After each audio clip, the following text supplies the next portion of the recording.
हरे Krishna everyone. आज के Bhagavad Gita audio session में आपका स्वागत है।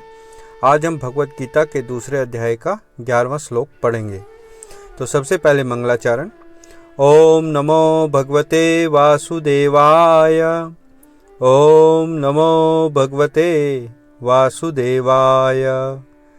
ओम नमो भगवते वासुदेवाय। ओम अज्ञानं त्रिमन्धस्य ज्ञानञ्जनशलाकया चक्षुरुन्मिलितं येन तस्मै श्रीगुरवे नमः।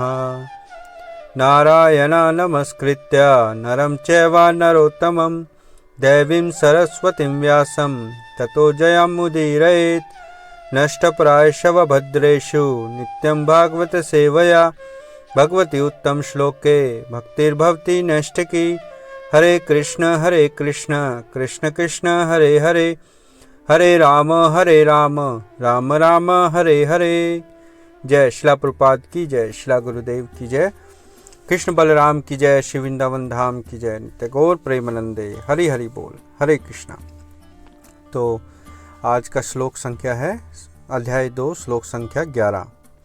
श्री भगवान उवाच असोचयान अन्वशोचः स्त्वं प्रज्ञवादां च भाषसे गतासुन अगतासुं च नानुशोचन्ति पंडितः।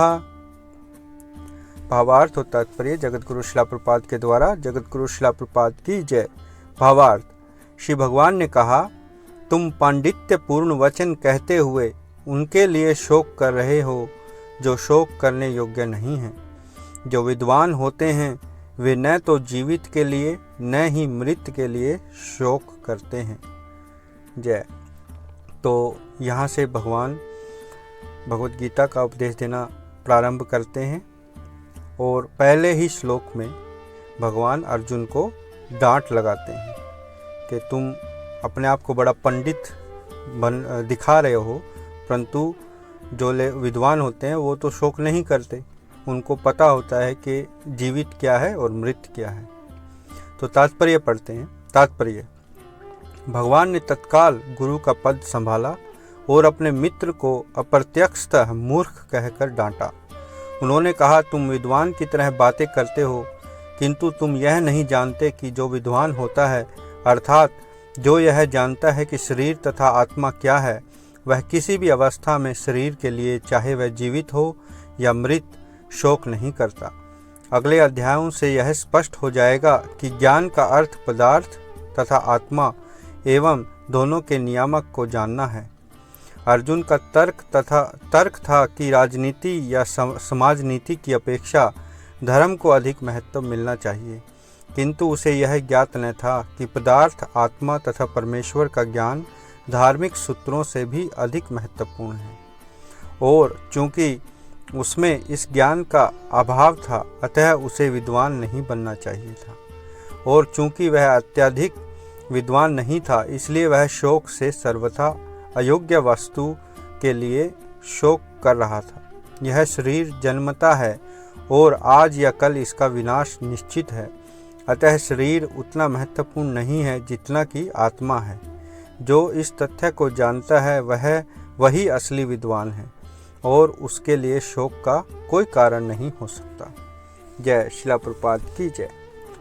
तो यहाँ जो शिला प्रभुपाद ने विषय रखा है और बड़े अच्छे से इस श्लोक की जो व्याख्या की है उस पर हम आगे चर्चा करते हैं। तो पहला विषय यह है कि भगवान कृष्ण ने गुरु का पद संभाला, क्योंकि पिछले श्लोकों में हमने पढ़ा कि अर्जुन ने भगवान की शरण ली और भगवान को कहा कि मैं आपका शिष्य हूँ, मुझे ज्ञान दीजिए, मैं भटक गया हूँ अपने रास्ते से और मुझे कुछ दिखाई नहीं दे रहा है कि मैं क्या करूँ। तो भगवान ने तुरंत गुरु का पद संभाला और अपने शिष्य अर्जुन को डांटा, क्योंकि गुरु का यही एक सबसे बड़ा लक्षण है कि वो अपने शिष्य को सही दिशा दिखाते हैं। अर्जुन को डांटा और अप्रत्यक्ष रूप से उसे मूर्ख कहा। यह एक शिष्य की स्थिति होती है। शिष्य सदा गुरु के सामने मूर्खवत बना रहता है। शिला प्रभुपाद कहते हैं कि एक बार चैतन्य महाप्रभु, जो भगवान कृष्ण के अवतार हैं, ने कहा कि उनके आध्यात्मिक गुरु ने उनको मूर्ख पाया और कहा कि तुम भगवान के नाम का कीर्तन करो बजाय कि वेदों का पाठ करने से। देखो, चैतन्य महाप्रभु तो परम भगवान हैं, परंतु एक शिष्य की तरह उन्होंने अपने आप को मूर्ख कहा।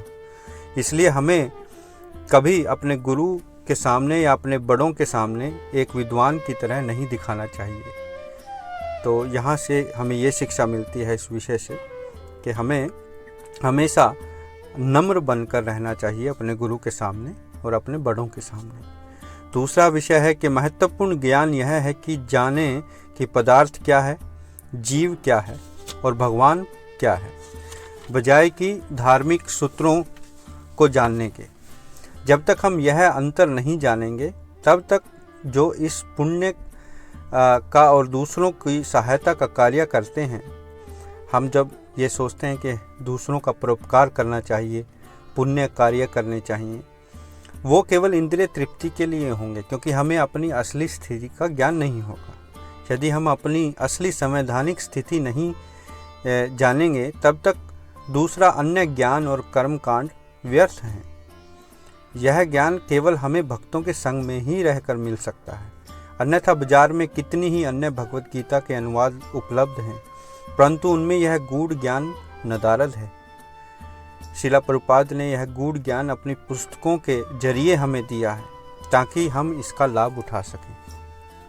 तो यहाँ इस श्लोक से के दूसरे विषय से हमें यही समझने को मिलता है कि पहले हमें अपनी असली स्थिति का ज्ञान जानना चाहिए, जो भगवान अब आने वाले श्लोकों में हमें बताएंगे कि हम आत्मा हैं, हम ये शरीर नहीं हैं, और हमें एक आत्मा होने के नाते हमारा क्या कर्तव्य है और हमें कैसे व्यवहार करना चाहिए इस संसार के अंदर, क्योंकि हम आत्माएं।